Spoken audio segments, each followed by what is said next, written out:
Hordoftoota chaanaalii Laliitu nagaa faraalee waaqayyoo isiniif haa baay'atu. Akkam jirtu nagaa keessanii? Ani nagaa kootii galata waaqayyoo jira waaqayyoodhaaf galanna ta'u.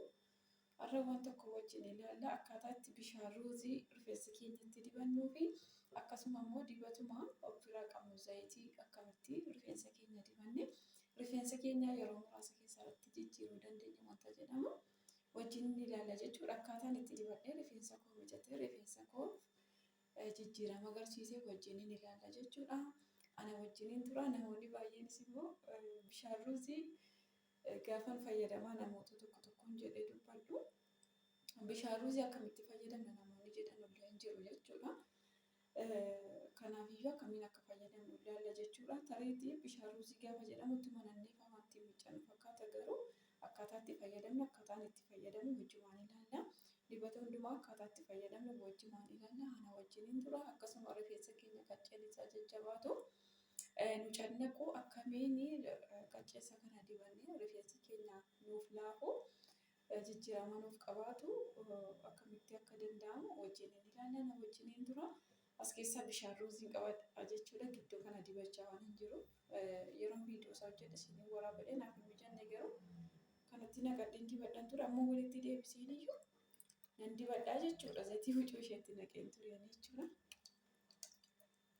Wajjin tura asittiin garagalchadhaa jechuudha. Asitti faaqqee isheetii waan hin dibadhuuf kanatti garagalchachuun qaba. Kana booddee ittiin qadaadadha.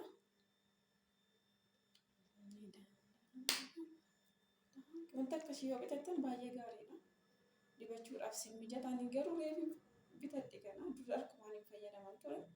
Garuu baay'ee bareedduudha kun yeroo itti isin fayyadamudha. Baay'ee gaariidha. Haala kanaan naqadhee qopheeffadheera. Rifeensa koo gidduu kan akkatti dibachaa jira jechuudha. Hin qobbaanis beekaanis yeroo hunda waan dibadhuuf amma torbee tokkotti jechuudha. Kanaafiyyuu na wajjin tura. Kana fakkaata haala kanaan dibadhe akkasitti jira jechuudha. Amma na waliin tura. Walumaan dibannaa argitanii dhugaan isin hin jira. Rifeensi koo gonkumaa akkasiin turre keessumatti bakka kan qacceessaa baay'ee na cannaqa ture. Amma garuu naaf sirrateera wal arganneerra jechuudha. Amma wal arganneerra dibachuun eegala jechuudha. Alatti bishaan ruuzii dibannu ittiin baasnu jechuudha. Kanuma xaphi godha akkasuma jechuudha. Argitanii keessoo isaa bakka lamatti saaqqadhaa rifeensa keessaan isiniin jedheera. Bakka lamatti saaqqattanii keessoo isaatti akkas godhattu jechuudha. Keessoo buqqee isaa ga'uudha kan barbaachisu. Buqqee isaa tuqee rifeensa magarsa waan ta'eedhaaf kan fayyadamnu wanta biraa miti jechuudha. Akkasuma rifeensa illee baay'ee miidhagsa baay'ee bareecha. Xiqqoo coccobsaa jira baay'een seenaa jechuudha. Hin turtursitan beekaa gaafa dibattan akkoo xaphi gootu bakka kanaa fayyada rifeensa keessa jechuudha. Buqqee isaa kana nyaachisuu qaba. Gahaa jechuudha. Hin jiru jechuudha.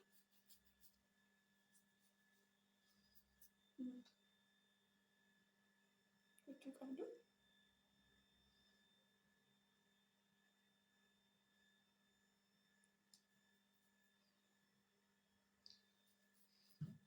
Sana booddee masaaj gootu jechuudha. Masaaj gootu hin tortorsitan wayina argitan hin tortorsitan jala buqqee isaa dibachuu qabdu. Kan dibamuu qabu bishaan ruuzii rifeensa osoo hin taane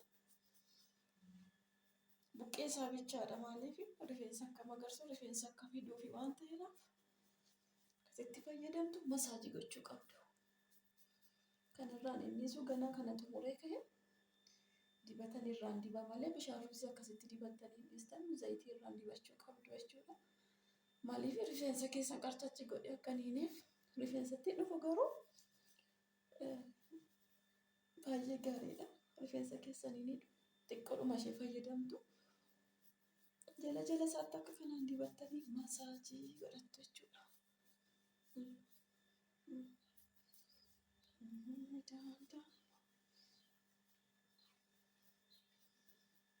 Yaa ijoollee salachuun hin jiru gaa. Wantoonni kunuunsa malee dhufu.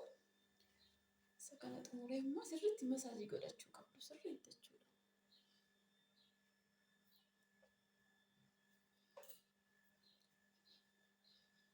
Kana xumuree gaaffii kana namoonni baay'een waan na gaafatanii fi waan bishaan asii gaditti nannee miiccannaafa kan jedhan hin jiru.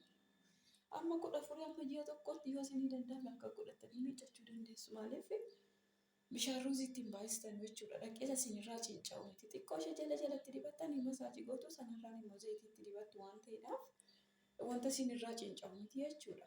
Yoo namoonni halkanii dibattanii immoo yoo hidhattanii raftanii ganama rifeensa keessan hiikaatii qilleensa fudhachiisa. Malee hamma ji'a tokkotti akkas godhattanii sana booddee miiccachuu dandeessu. Itti baay'istanii wanta rifeensa keessan miidhu miti jechuudha. Akka kanaan dibattu waan ta'eedhaaf keessoo isheetti xaphi gootu sana booddee masaajii gootu jechuudha.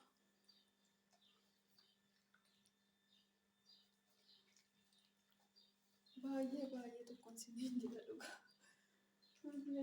Baay'ee gaariidha. Ani wanta baay'ee fayyadama. Viidiyoos ni waraabutti nuuf hin jenne malee jechuudha. Garuu afaan isinitti himuu hin danda'u. Wanta na fayyadame akkuma qabu. Bakka. Argitanii? Mataa isaa wanti inni toluuf wanti asitti dibattamu as dhufaa jechuudha. Ofuma sana akkasuma zayitii dhangala'aa yoo dibattan illee hin dhufa rakkoo qabu. As immoo sirriitti gochuu qabdu bakka kana. Sirriitti masaajii gochuu qabdu. Jala isaa malee rifeensa keessan osoo hin taane. Utuu hooqaa oolan akkam namatti tola.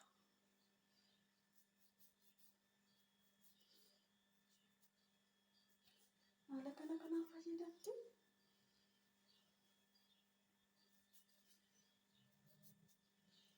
Hiikamaallee kaa'achuu dandeessu, qoqqobbaachuu illee dandeessu yeroo sana. Ani gidduu kana torbee kana guutuu wanta akkas godhadhu. Qobba'u mataan koo hiikamaan isin mijata rakkoon qabu. Malee dhahaan baay'ee rifeensa koo mijatu qobboo yoo ta'e malee. Dhaachuu midhaan qallisanii dhaachuu sanatu dhaabde rifeensi koo narraa dhuma. Akkas ture jechuudha.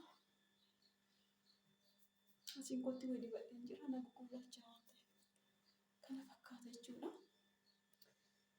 Amma gara dibataatti darbina irraa qayyaradheen dhufa qodaa keessaa jechuudha.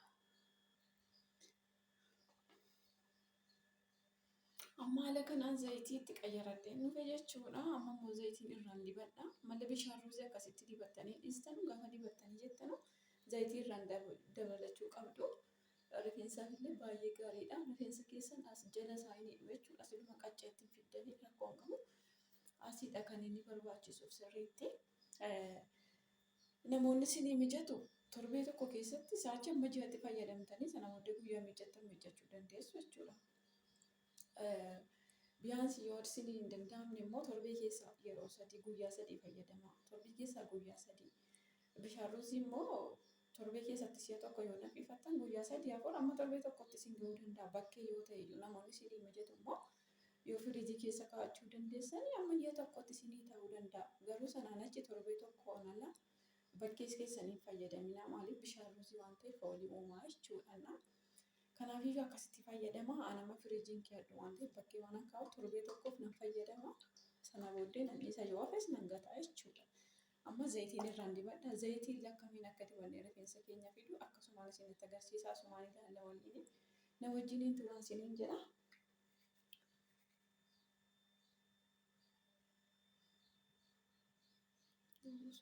Hin guunne kanaafidha.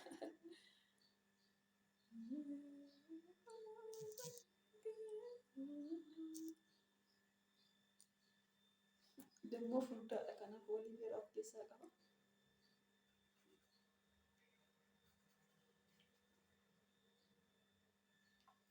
cufe.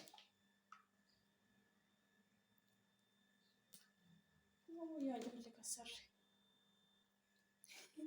Na jalaa ukkaamsa jechuudha. Amma baafadheera.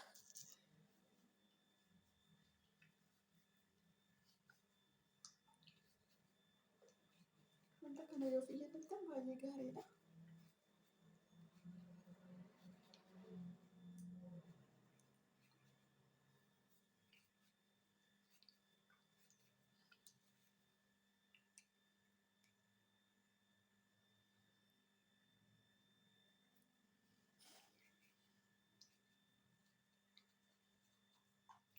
Bakka haala kanaan dibattu jechuudha. Haala kanaan itti dibattanii masaajii gootu. Kanallee itti masaajii gootu. Masaajii gochuu qabdu.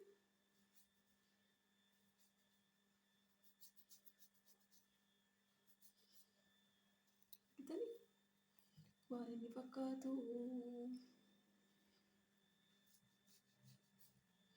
masaajii gochuu qabdu.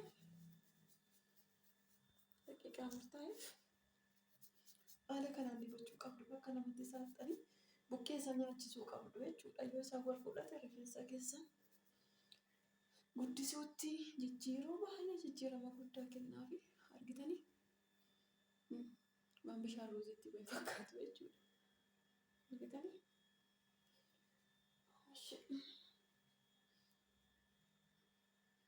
sa'aatii baay'eef masaajii godhachuu dandeessu. Garuu yeroo itti fayyadamuuf haalimaas ta'e akkasitti dibadha. Yeroo hundumayyuu rifeensi keessan bakka lamatti saaxanii akkasittiin dibatuma of biraa qabdan yoo fayyadamtan baay'ee gaariidha. Naaf hin mijatu jettanii dhiisin amma bishaan ruuzii fa'aa haala qal'aadhaan akkasitti fayyadamtanii guyyaa miiccattanii miiccachuu dandeessu. Rifeensa ishee hordoftoota kiyya haala kanaan dibadhee fixeen jira jechuudha. Zayitii dibadhee masaajii godhee fixeen jira.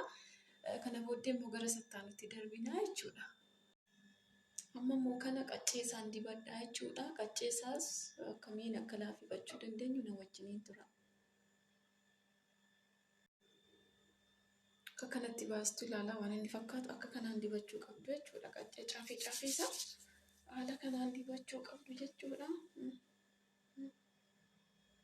Akkaataa kanaan cafaggootanii dibattu. Yoo cafaggootanii baay'istanii dibattan malee xiqqoo ishee saxxooftan miti. Baay'istanii dibachuu qabdu. Waan inni fakkaatu argitanii akka kanaan hin dibadha yeroo hundumaa jechuudha. Akkasittiin fayyadama.